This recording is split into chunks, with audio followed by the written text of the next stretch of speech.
a lot of you were able to anchor to hope and optimism as a way to look forward. So it's just a grid to be aware of, and you'll see that in your PERMAH survey. This will come up. And as I said, if you are in either of the top two quadrants, that's where you want to be, because we can't control what happens to us, but if we are in this state of mind that we can still thrive despite our challenges, that's really the more the more common way to get by day to day, and it really gives us the resilience that we need. What we also found in doing the survey, and it was about, I think, 1,000 different workers. They were in the midst of COVID. Some of the statistics that we found were that there really was a high level of anxiety back then. It's still there because, as we said, as we transition back into the workforce, a lot of people, 40% of people don't want to go back into working the way they used to. They want new norms. They don't want to go back to their offices, and yet they may have to. So there's still this anxiety going on out there. In the midst of COVID, 50% of people or so didn't feel like they had any ability to manage their well-being. There's a lot of folks who felt out of control. They weren't in control. You didn't know what was ahead, and you didn't necessarily have the luxury of being able to stay home. You might have been a frontline worker who had no choices and had to confront the possibility of getting ill or having to manage taking care of your kids and taking care of your elders and taking care of your income and everything else all at once. So there wasn't a high sense of well-being in the midst of it. At that time, this was like in August, a lot of people, as we said, weren't feeling very positive about going back to work. And some of that was because they were, fear of contagion. But now, again, as I said, a lot of people aren't sure that we discovered, and there was a lot of studies have shown that while there was a high level of anxiety during COVID, there was also a lot of discovery of well-being strengths, of ability to cope, because people were resourceful, and they all of a sudden rediscovered the beauty of like pausing and taking time and caring about family again, and having unusual experiences, like having my son live with me for 6 months. That's once in a lifetime. That's absolutely priceless. So I don't want to go back. And so returning to normal isn't really the option that I'm looking for. So there is this other level of anxiety of what do I go back to, and how do I create a new norm that works for everyone, that's better for everyone. And there is also, in the midst of, I've read different statistics on this, and I'm going to explain something that I really found interesting. So there was a sense, but in the survey, people said they weren't necessarily eager or able to share their struggles that they were having with their workplace. But at the same time, there was a study done by MIT where they looked at over 1.5 million Glassdoor reviews of satisfaction in the workplace. And for the first time in 5 years, over the course of March through August, they saw this incredible peak in people saying they were more satisfied in their workplace environment. And so they probed deeper. What is that about? And it had to do some with flexibility but most of it tied to, and they did a word search to make a direct correlation to the fact that they found that management was much more honest. And so when there was openness in the workplace, for those organizations that did have leadership who was willing to be vulnerable and authentic and show their kids in the background and the dogs barking in the outside, in those organizations, people started to feel safe to share their struggles. And so that actually helped with the feeling of well-being, because it's really important to have that. And we'll talk about that in a second. But of course, we also want to point out, while COVID sort of shook things up, it was really different depending on your level of autonomy or authority you might have had in the workplace. So the higher you were as an executive, where you could have the privilege of setting yourself up at home in a perfect environment, or have the ability to go back and forth to the office without any problem on will, you had a higher level of well-being than those who were frontline workers and who didn't have choice and who didn't have autonomy. And we know because of that disproportionately impacted people of color and other folks who just didn't have the socially economic luxury to be able to choose where you want to work. So as you address the people in your workplace or the people that you serve in the community, it's important to understand that, where that privilege might be and where it might not be, and how people are dealing with it, both the transition that they had in the last year, and even the transition back into the workplace. So how can you support your people? Well, the first thing that we were talking about, as I said, from that study at MIT, fostering a sense of psychological safety where I'm being vulnerable and open and really accepting and embracing the idea of risk and making mistakes and failing and showing my flaws. That's a really good space for cultivating high well-being. Secondly, it's showing that you care. And for leaders, especially in the last year, I've heard so many stories about it. First, like, oh my God, there's distance. How do I manage people who are remote? How do I stay in touch? Well, those leaders who really stepped out and made it their business to text, to make sure they showed their video on Zoom, to make sure they specifically asked, and I think that's the last thing, to be very aware, to have conversations about well-being, to not just assume that mental health, everybody's okay just because they're smiling, to really ask and dig and go behind the surface to understand what issues people might be facing at home. Again, so individual, so different. So it is about transparent and authentic communication. Why we care so much and why we talk about this so much is because, as we said, leaning into your strengths is really a pathway that will help you lift yourself up into the higher quadrants. And so we're going to do a lot of work today about PERMAH, and then over the next few weeks about how just being able to understand how to, keep your strengths top of mind, tip of tongue, but just own them and hold them in your heart so that you will always be able to go to a space of resiliency and such. So now, if we're brave enough, okay, here we're going to have to tap into our bravery, because we're going to go back to menti.com and we're going to do something else. No leaderboards on this one and no sound on this one, that's for sure. So let's see if you can go to menti.com, and I am going to stop sharing this. Hey, Janice, if you want to, just with Menti, I'm happy to jump in and with some of these Menti slides, if you want to just take the technology, or we can tag team it. Okay, well, let me just try to get to show it. Okay. While you're doing that, I wanted to just say a couple things really quickly to follow up on that. That was a ton of information about well-being, and we live and breathe this stuff, so we kind of we're all about it, right? But what's the bottom line with all this?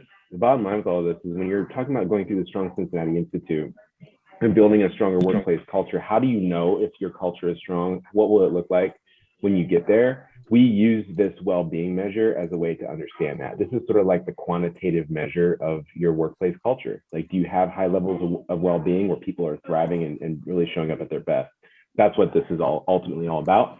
And character strengths are a critical vehicle and strategy for helping you to get there. That's kind of like the summary of all this. So I just wanted to kind of offer that as a kind of a roundup. Now, so everybody's seeing it now? The 6 different elements of PERMAH. Oh.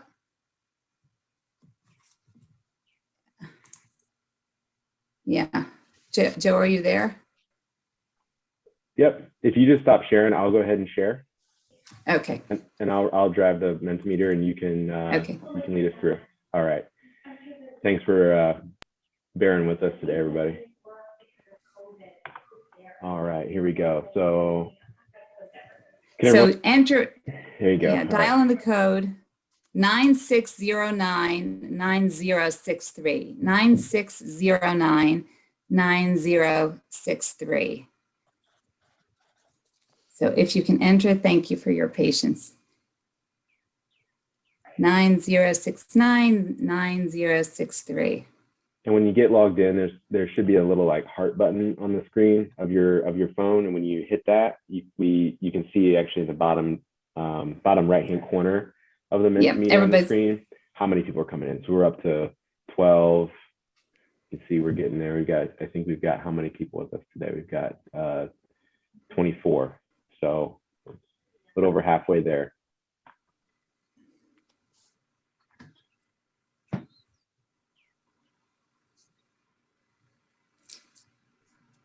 So you can join us, come on. You can come on at any time as we start going through. So we're talking about the 6 different elements of PERMAH: positive emotion, engagement, relationships, meaning, accomplishment, and health. And we're going to dive into each one of those to really explain what they are and how to maximize them.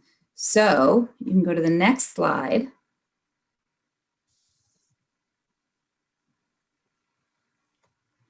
Positive emotion, it really is, what is it? It's the right balance of heartfelt positivity to boost your resilience. Those are the words: joy, love, hope, serenity. Did anybody, I wonder, I have actually done a heel kick in one time in my office. I will never forget it. It's about over 30 years ago. And I did it because I was so proud of myself and I didn't care who was looking, but that feeling of joy that you get. I mean, it was a full out positive emotion moment. We hope that we have many of those, during the course of our work. I had one in 30 years, but it really counts. So that's what so if you go to the next slide, why it matters, because what we talked about, positive emotion will allow you to fuel your resilience and ignite your creativity so that you can really knock on your boss's door. It's that day that you feel so good, you've had such a great morning, that you can feel the courage and the bravery and the creativity to walk into somebody's office and come up with new ideas. And when you don't have it, it literally shuts you down. It feels like blockage. It feels like you just don't want to be there, and you don't feel energetically. You feel cold and closed. So that's what positive emotion really is. So what we'd like you to do on the next slide is type in, what is one way you're at work, you experience positive emotion. So is it when you're giving presentations? Is it when you're counseling people in your community? Is it when you get to mentor somebody? Just type it in and it'll start showing up and piling into on the page. Presenting, making presentations, meeting a goal, mentoring, collaboration, writing, training, when I'm hearing our members connecting and learning from others, teaching, when childcare providers feel supported and encouraged, mentoring and educating each other, helping, mentoring and breaking through with youth, creating new programs and initiatives, helping others meet goals. It's so interesting to see how many of these are you helping somebody else, involve other people, creating new programs, teaching, how you get, when you get to reach out and when you get to touch other people, then that's when it really sparks that sense of self-worth and excitement and positive emotion. Helping the kids I work with feel safe, hearing success stories, right? So it's again, it's from the other folks around you, being part of a great team, writing. All right. It's all very positive. So the second one is engagement. And engagement is the feeling we get when when our strengths are well matched with a clear goal and regular feedback. So, you're in the zone, you're in the flow. It's easy to do. This is really where your strengths come to play. It's when you feel like you're doing what you're supposed to do, and time passes really quickly. It matters because when you're in your flow, it reduces stress. It's easy to work. You don't even know that, I know when I'm doing things that I love, people say, it's hard to call it work. Like, I don't even want to call it work. Work is when it hurts, right? That's the word I use for when it hurts. When I'm engaged, it's like, that's just life. That's just me doing me, and I love it. When it's not balanced, it's stressful. You're bored. You're tired and depleted. When I'm not engaged in work, it's not the quantity of work. It usually is the quality of work. If I have a ton of work I love and that I like, it goes, it doesn't feel like work at all.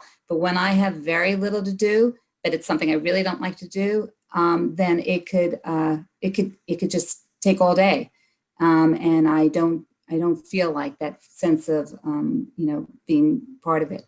Well, so what type of work gets you in the flow? What type of work is it that gets you in the flow? And it may be similar to what gives you positive emotion, but for me, like it's literally when I get to animate presentations, or when I get to brainstorm ideas or think strategy. Working with others gets you in the flow. What other things get you in the flow? In-person coaching, teaching, and presenting. This group is so full of collaboration and caring for others. It's not surprising based on what you all talked about, what you do in the community today. Building process guides and developing others, training, working with others, impact analysis. So there you have, sometimes it isn't about others, but sometimes it's really looking at your work and knowing that you're doing, doing some number crunching, coaching and mentoring, coaching, building what others need, training, coming up with ideas and strategy. So remember, you're like visualizing those days when you're feeling at your best, creating content, creating media. So all kinds of things. And hopefully for you guys, this happens often in your work. You probably can think about times in, in your career or maybe an earlier job that you have, maybe that you didn't have this happen every day, and it wasn't always about feeling engaged. You felt that alienation, so you know how important it is. Strategizing, quiet time to focus. That's cool. So the next element is relationships. Such an important thing. The creation of authentic, energizing connections. I don't even have to, like, this is like at the heart of what all of you do, but it is both in the community and at work, among your peers, being able to feel like you belong, you're connected. Having somebody you could reach out to when on good days and bad is so critical. So it matters because it makes you feel better about your life, especially as work life has bled into home life. And we'll probably never go back to having that distinct line, one between the two. It's so important to have those relationships healthy at work, and so that they can trickle down and you have healthy relationships at home. We are really talking about the whole person. And when it's unbalanced and when you don't have that camaraderie at work and it trickles back, to isolation at home, you really do feel sad and you then become at risk for mental illness. So really important. Fill in the blank, having a best friend at work. How many times more likely will you be engaged with your job, according to the latest research, if you have a best friend at work? 12 times, 7 times, 4 times, or 2 times?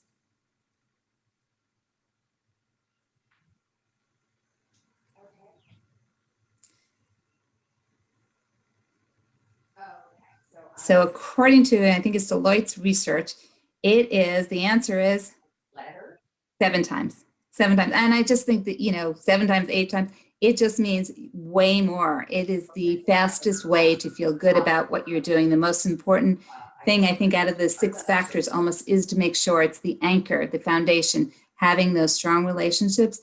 It's most likely going to drive satisfaction. Meaning is also, I shouldn't say, and now I'm going to say meaning is the most important thing, but meaning and purpose, tying what you do to your passion, knowing that your job is more than just a job, it's actually a calling, is so critical. So having that sense of connection to something bigger. When we talk about nonprofits, almost universally, all of you guys hopefully are working in your purpose. But when you don't have meaning tied to what you do day to day, no matter what little role you have, if you go to the next slide, it's going to make you feel, it's sort of the opposite of well-being. It is that sense of low energy and depression because you don't know why you're doing it, and it seems so purposeless and feeble. I mean, like, what are you contributing? So when you have that purpose, I think it's something that people in nonprofit are so blessed to have. And you hear it about, there's all this movement now that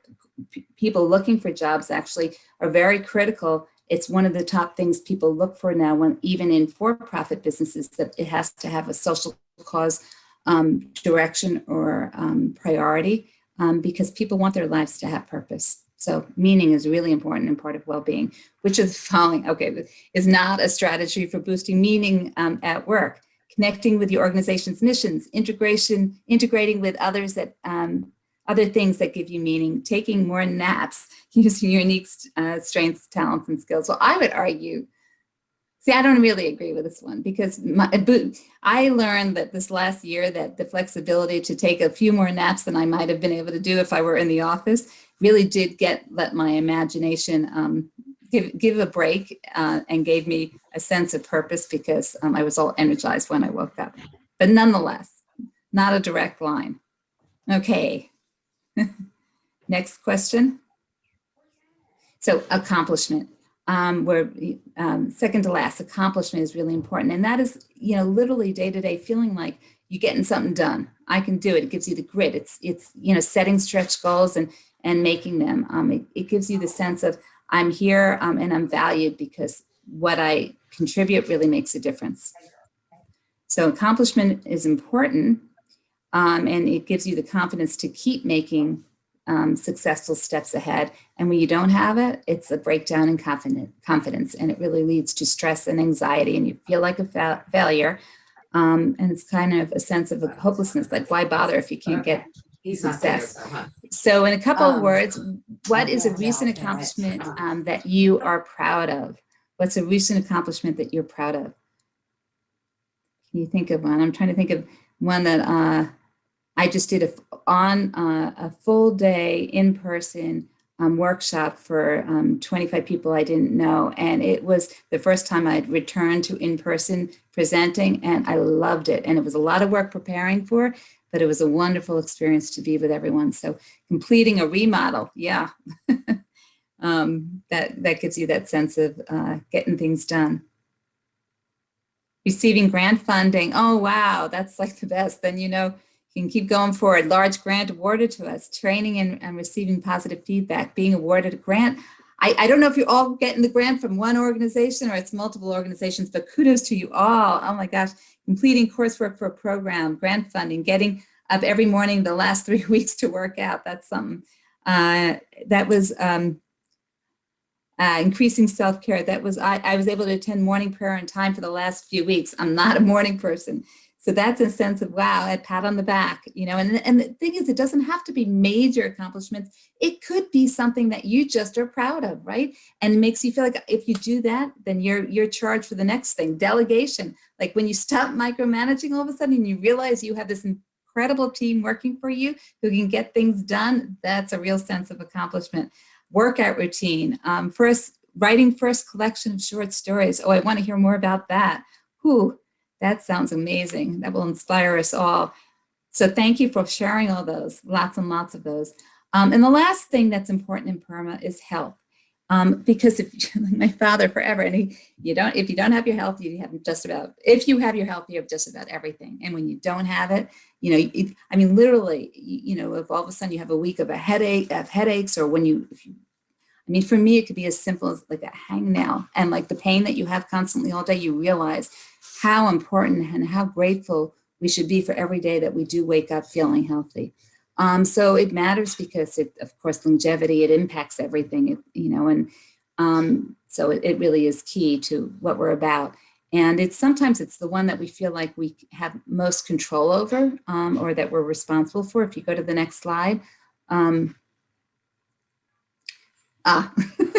Which of the following is not true? Yeah, so, and I would argue with this one too, because at least you get you know, donuts can make you brilliant for about the 10 minutes of the sugar high, right? But it really is important. And I think health is one that a lot of us over the last year, I know for me, you know, at first my health suffered. I really didn't feel like I could go out and do anything, and my exercise routine and my eating habits were completely demolished. And then over the last few months, as we've come out of it, it's like, okay, now what can I start differently? What can I do better of? And what I can, you know, I'm sort of taking on my health habits, and I see that around me with a lot of people, changing the way you eat, or the changing, you know, waking up in the morning, like some folks said, and becoming a morning person. So all fun to do, and we really, that's what we want to focus on. We're going to turn it over now. We're going to take, I think, is a stretch right now. I think that's the end of our PERMAH mentee presentation, and we thank you all for that part of it. All the statistics are true except for the donut one, and I'm now really concerned because for the last 7 months since I had a baby, I think I've been losing 4 hours of sleep a night. So I'm essentially walking around like I drank a 6-pack every day. It's a little scary thought. Yeah, I think we're moving into a 5-minute break here. So yes. Everyone take a quick break. It's 10:34. We'll kick back up at 10:40. So we'll see you soon. Welcome back, guys. Hope you guys had a good stretch. Maybe refilled your coffee cup. So Joe and Janice explained the PERMAH categories and what we mean when we say well-being.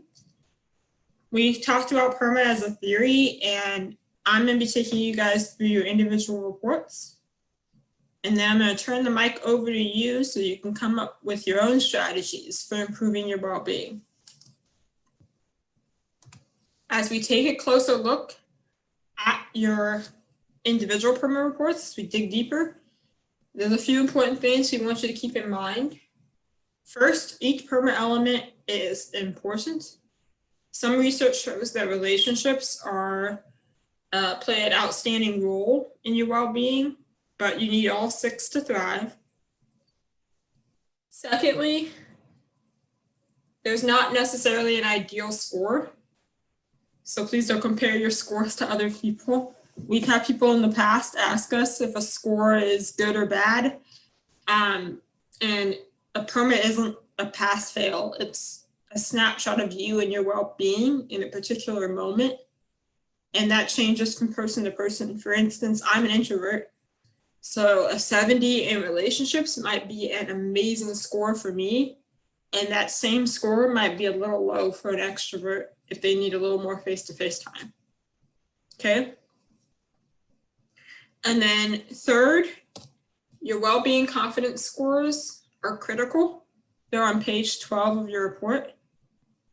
They go into your motivation, which is your desire to actually complete those behaviors that will improve your well-being, and your ability, so your capacity to complete those behaviors.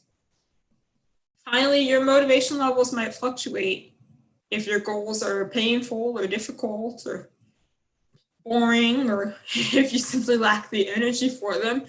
But remember that a small improvement each day matters. 1% improvement equals up to 365% improvement over a whole year. It's also why it's important to set goals that matter to you and to pick strategies that you can actually do and be successful with. So that might look different than another person who's focusing on the same area. You know, for example, if you took Joe and me, I have never played a sport in my life. I love reading novels and baking pies. So in the area of health, exercising for 20 minutes a day was a really good goal for me for this past year. Now, I didn't put, I'm going to run the New York City Marathon as my goal and jogging 2 miles a day as my strategy. Like, I know my lane, okay? So in PERMAH, you want to know who you are and what you're actually able to do, what you can stick with, okay? And then in terms of the Me at Work section, it's going to show your current well-being levels at your workplace. So your job engagement, your job performance, your overall job satisfaction. Now that was a lot of information. I just threw at you after a break, so I'm going to recap it. Okay, so 3 things. 1, every aspect of PERMAH is necessary. You need all 6 to thrive. 2, there's not an ideal score. And 3, your confidence scores are critical. Keep those things in mind as you start going through your individual reports. Hey, Maya, could I jump in real quick on something? Yes. So one thing about these reports, I wanted to just share, I've had a couple of questions in the chat about accessing reports. If anyone was having issues with that, I wanted to just quickly give you instructions for how to get back to your report if by chance you don't have it. The other thing I wanted to share is really look at this report as a snapshot, just like your character strengths report is a snapshot of you in that moment when you took the survey. Your well-being report, your PERMAH report is a snapshot of you in the moment when you took the PERMAH. And that's why we suggest that people take the PERMAH frequently to look at kind of, we call it kind of like a pulse check more than anything else. So just keep that in mind, that context is really important as you're looking at your report. As far as accessing your results, if you took the PERMAH, you had to create an account to be able to get there. We created a unique link for each organization. So you would just need to go back into Schoology. We'll chat in the specific organizational link. Click on the organizational link. It'll take you to a login page. It'll say start now. You just click on the start now, then you log back in using your email address and the password you created. When you get in there, you'll have your own kind of personal dashboard where it'll allow you to download your report. And just chat me or chat any of us if you have any questions or any issues getting back to your report if you didn't have it before today's session. Thank you, Joe. I'm going to give you guys a few minutes if you need it to just go back into individual reports. And I'm going to go over discussions in the breakout rooms. So we're going to move into breakout rooms in groups of 3 so that you can discuss your individual reports with each other. We want you to I want you to pull in your honesty strength and use some vulnerability with your group. You can use these questions that I put up on the slide as prompts. So first, what's working well for you right now? I want you to fight the negativity bias that we talked about last week, where we always go straight to where we need to improve. And I want you to focus on and share where you're doing well. So as for me, I'm recently killing it in the accomplishment area. You know, I'm hitting goals, I'm exploring new responsibilities, I'm working harder. And then I want you to talk about where you're struggling. And what are some of the factors you think are leading to you struggling in that particular area? So for me, I would say I'm struggling with the relationships area right now. And some of the factors are that some of my friends have drastically different life opinions and political opinions than me. And I'm also in that weird kind of transition back to social life after lockdown phase. So those are some of that's what's working well for me, and that's where I'm struggling. And then finally, I want you guys to talk about which PERMAH pillars you want to improve. So what areas are you wanting to commit to improve? They don't have to be your lowest categories, but they should be ones that you're motivated to take on and that you have the ability to actually do something about them now. So I'm going to. So Maya, I think you're putting the breakout rooms together while facilitating. So I was just going to jump in and one more thing as you're thinking about this discussion. If you don't have your report for any reason, you can still engage in this conversation. We covered the 6 areas of PERMAH. Think for yourself about where you're doing well right now, and what might be stronger for you, and where you might be struggling as it relates to those 6 PERMAH categories, and where you might want to improve. You can still go back and take the survey if you didn't take it prior to the Institute. So I just want to make sure everyone has that. So in case anyone doesn't have their survey results or your report, you can still engage in this conversation. We want you to really think concretely about where you're going to focus.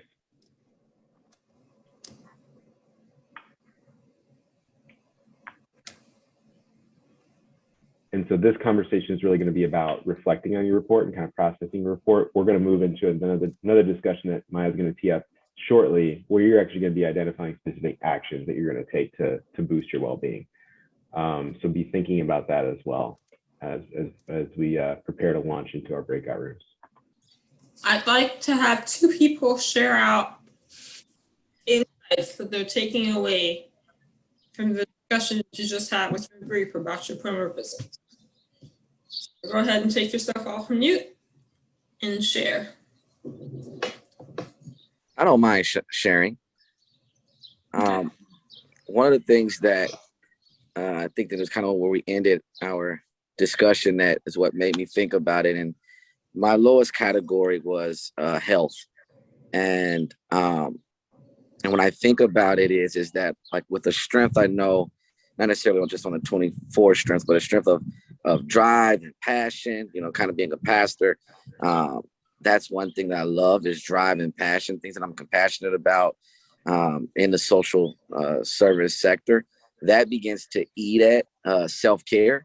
You know, I will have these moments where we have trainings of self-care and do well on it, be intentional about it. But then for so long after that, then drive begins to, and passion, eat at that self-care, and it kind of diminishes. And then I find myself back into the old pattern of, you know, less hours of sleep, quick meals, no exercise, you know, carrying those things back. And then we'll have a training like this that reminds me of it. So the thing I want to take from it is, for me, is to maybe even set it in my calendar. So quarterly or once a month, to remind me self-care, even not necessarily saying just that activity, but something just to always remind me, don't forget self-care. That's what I took from it. It's a good insight. I think being able to either like put it in your calendar or stick up a post-it note, anything that reminds you that taking care of yourself is important. is great. Does anyone else want to share? I was going to say one thing about that. I appreciate the vulnerability and the honesty. Andre, thanks for sharing. I think the self-care thing is a common issue, particularly in the nonprofit space. We hear this all the time with all the dozens of organizations we've worked with. It's, the work that we all do is very passion driven. And so it's easy to pour all yourself into it and forget to take care of yourself. But so I think that's just, so many people I think share that experience. One thing to kind of think about as it relates to strengths, you kind of touched on this a little bit, is think about how your top strengths can help you with that, whether it's like self-regulation or if it's kindness in terms of turning kindness towards yourself. We always think about kindness as being an external facing strength. And you mentioned being that energizer, the driver, bringing that energy. It makes me wonder if zest is one of your top strengths, right? So we'll talk in a future session about the possibility of overusing and underusing strengths. And so, that'll be an interesting thing to bring it back to is maybe sometimes is too much zest causing you to burn out, right? So just some interesting insights. There's so much in what you shared. I appreciate it. Thank you. Absolutely. Good insight.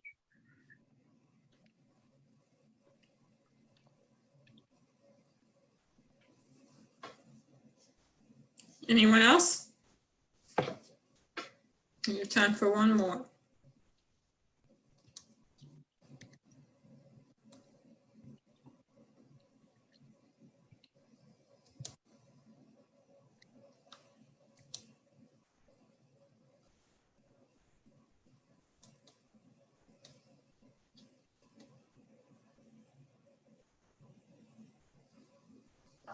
So Sandy had put a comment in the chat.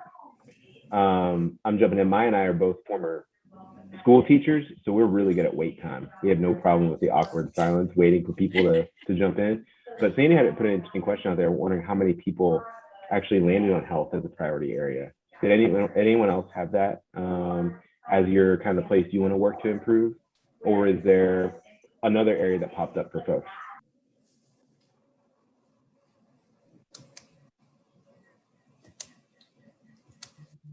I see a few hands for the health going up.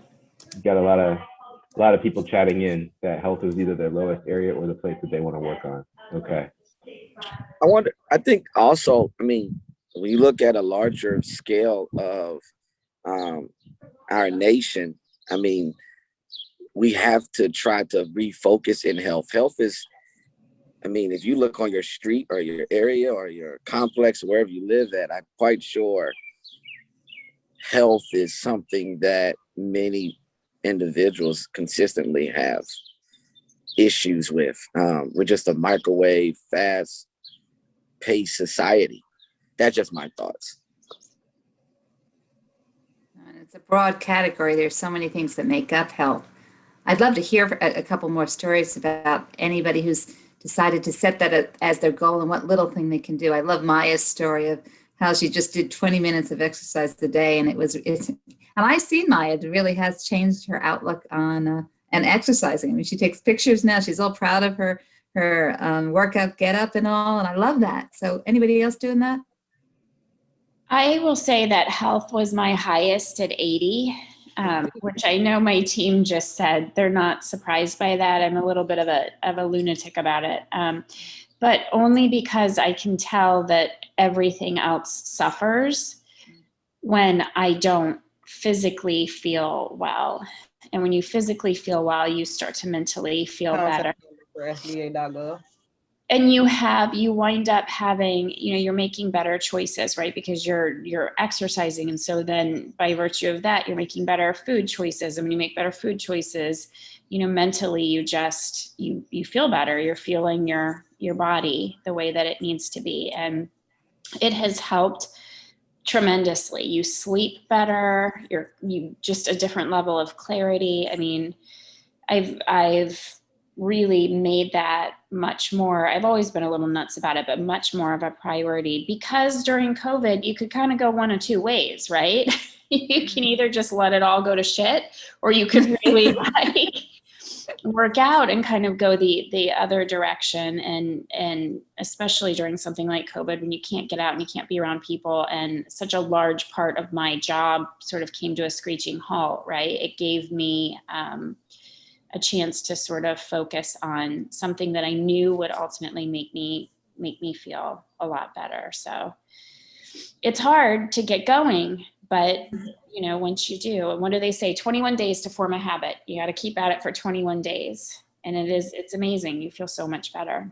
And one day at a time, right? Like One day at and a that's where the accomplishment comes in. So you can feel really good. You can do both at the same time. You can get that accomplishment every single day that you achieved, even if it's a small, I'm not going to eat sugar goal, or I'm going to exercise, you know, I'm going to take a long walk. I love, anybody saw the POW note that Jenny wrote in about people taking the epidemic or pandemic of people taking walks all of a sudden, you know, those little, it's great. That So is Kate, half the thank you. battle.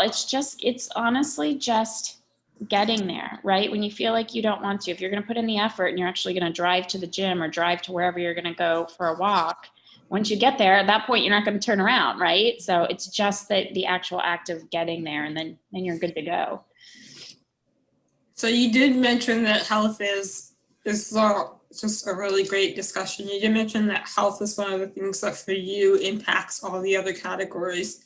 Absolutely. Just share that, you know, well, kind of reiterate what I shared before, that all 6 categories kind of interconnect and play with each other. So if one of them is suffering, it's very easy for other ones to be suffering as well. So I'm not surprised that you said that. If you know your health is suffering, then other ones will suffer just the same as your relationships are suffering, then maybe your accomplishment is suffering. It's all interconnected and all comes back to your overall well-being. So the only other thing that I want to ask is what questions you guys have about PERMAH itself, the tool, or your individual report.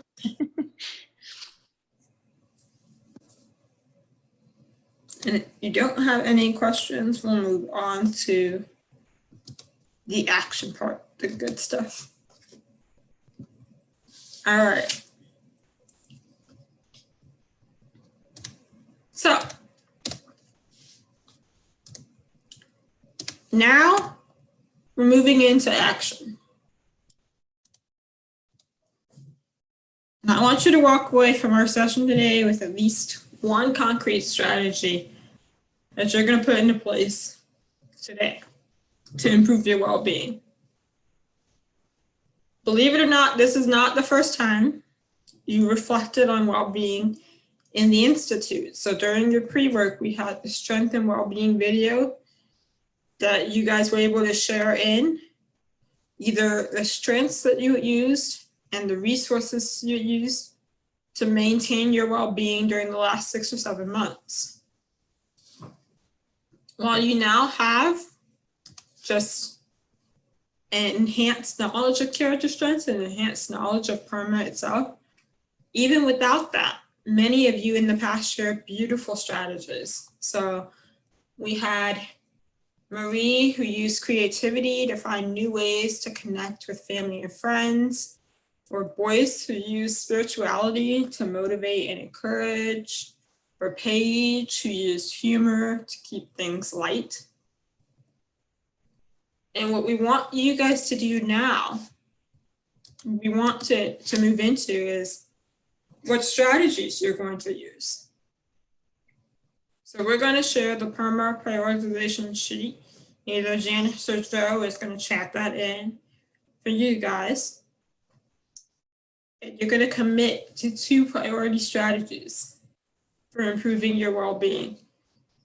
We're going to go back to our groups that we were just in, talking about our individual reports, and we're going to fill out what area we're going to prioritize and what strategies we're going to commit to improve that area. We're going to give you 10 minutes to write and discuss, and then we'll come back and we'll talk about it, and we'll share about it in a large group. I want you guys to remember that the area that you choose, it doesn't have to be your lowest PERMAH area. It just has to be an area that you're motivated to tackle and that you actually can tackle at this moment. So I just chatted in the prioritization sheet. I wanted to make it clear, like, you don't have to, we want you to use it because we think it's a really great tool, and writing things down makes it more likely that you're going to do them. For the purposes of this conversation, you can open it up and take down notes that are interesting, but you'll have time for your independent learning this week to finish that. So just use this time to really brainstorm and kind of crowdsource and share strategies that you're going to use to boost your well-being.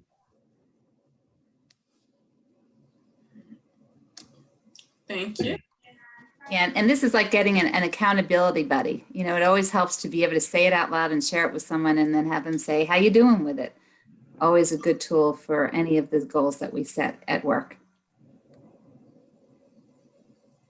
All right. Yes, you get invitations to the breakout rooms. Go ahead and click on them, go back to your groups. So, since everyone was having such wonderful conversations that they did not want to come back to the room until the very last second, as a teacher, that tells me that you guys have a lot of strategies to share at the moment. So that's what we're going to do next. What we're going to do is share some of the strategies we committed to for these PERMAH areas. So I need, let's say, 3 people, one at a time, to take yourselves off mute and share a strategy that you either heard in your group that you thought was really good, or that you yourself want to commit to for the PERMAH categories. And I want us to take, let's try to keep it under like 30 seconds a person to share the strategies. So I'm going to put up some of the areas so that we have them in front of us. And whoever wants to go first can take themselves off mute. We talked about small changes for health. So moving our bodies every day, drinking more water, and intermittent fasting was 3 things that we had talked about doing for our health. Okay, so let's see. Beautiful, Jen. Thank you. Anyone else want to share for health? I kind of wanted to piggyback on that too, making small, realistic changes versus like a huge goal, you know, taking things bite by bite and day by day and sometimes hour by hour. You're really going to see more success with that. I think that quick success leads to you feeling empowered to really be able to sustain that change. Thank you, Elizabeth. That's actually what researchers recommend. If you're doing changes in your behavior for well-being, they recommend doing small behaviors that you can A, realistically do, and B, be successful with immediately. So like I said, with my example for health, exercising 20 minutes a day for me was perfectly doable. Running 2 miles was not, so I could not make that my strategy. Okay? You want it to be something that you can do. I love the idea of doing it bite by bite, hour by hour. What's a strategy someone has for another PERMAH category? Oh man.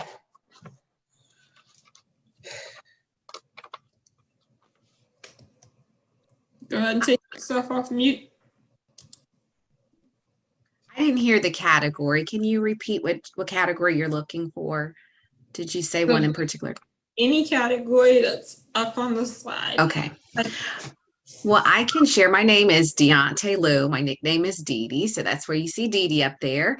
I am actually also a teacher, a second grade teacher, and this year I actually took off this year, but I do work with Love in Action Food Pantry, so with Emmanuel Temple. And one of the things that I talked about with Kimberly from Ladies of Leadership is meaning. And it kind of also, when I'm thinking about it now, and it kind of ties in with relationships as well.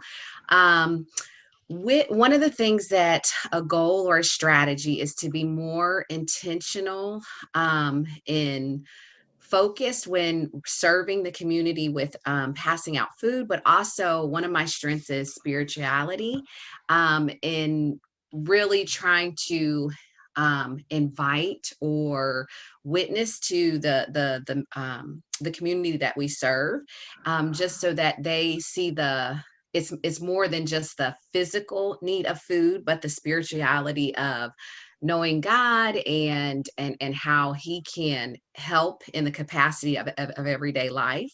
And so just being more intentional of being a witness and planting that seed.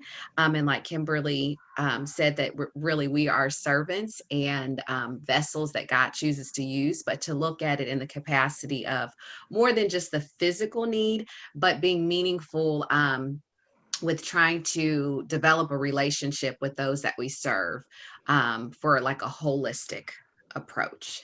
And so that was a strategy, being intentional with our conversations to develop relationships with those that we serve.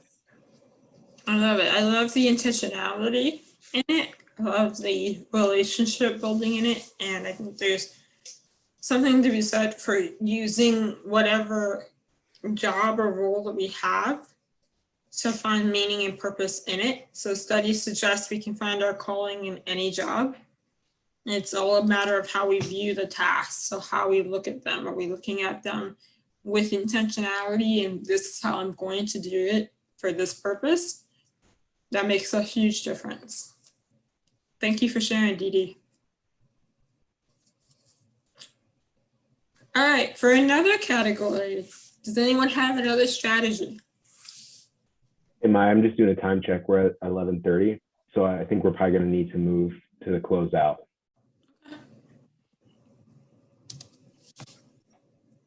Although I'm sure everyone was about to jump on to share your strategy. So sorry to take that opportunity away from everyone, but want to also respect everyone's time. All right, so if you were not able to share your strategy, or you couldn't choose from the ones you heard, so for next week, you have a PERMAH check-in, and we're going to share these with you in Schoology. So one is a short read from Michelle McQuaid about moving from functioning to flourishing, and one is a pager that we created about self-care during the pandemic. And the final one is a PERMAH strategy pager with ideas for all 6 strategies. So it's important to connect your well-being commitment to a goal that matters to you, but also to make it a routine. That's going to be your first PERMAH assignment. Your second assignment, Janice is going to be sending an email with a team chart, because it turns out that using our strengths at work involves other people. So your relationship with other people on your team, that impacts the overall well-being of yourself and your organization. So look for an email. Yeah. Yeah. This email that Janice sends is going to invite you to click on a link. Janice, And you'll get to, I'll just quickly, you'll get to X in, you'll find your name on the chart, just and you'll get to X in your top 5 strengths, and then down below your bottom, your top, or your last 3 strengths, or your lesser strengths, and then it will automatically graph it out, and it will be something that we'll talk about next week to understand sort of the symphony of strengths that is on your specific team and in each of your organizations. So it's a really fun little interactive tool, and if you have any questions about it, you can just email me back and I can help you through it. all right. So next week, our next session, same time, same place. It's Strong Team Part 1.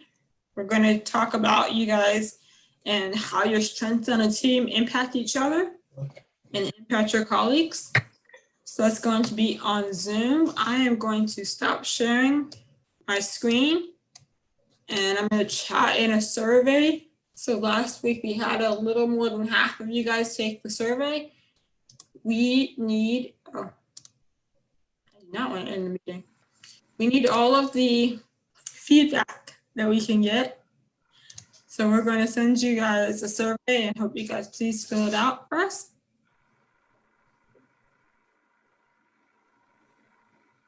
And we know we're going to get a lot of tech comments, and we don't blame you. We're frustrated with our tech abilities today. Just a lot of gremlins in the air. So sorry about that, but thank you for your patience.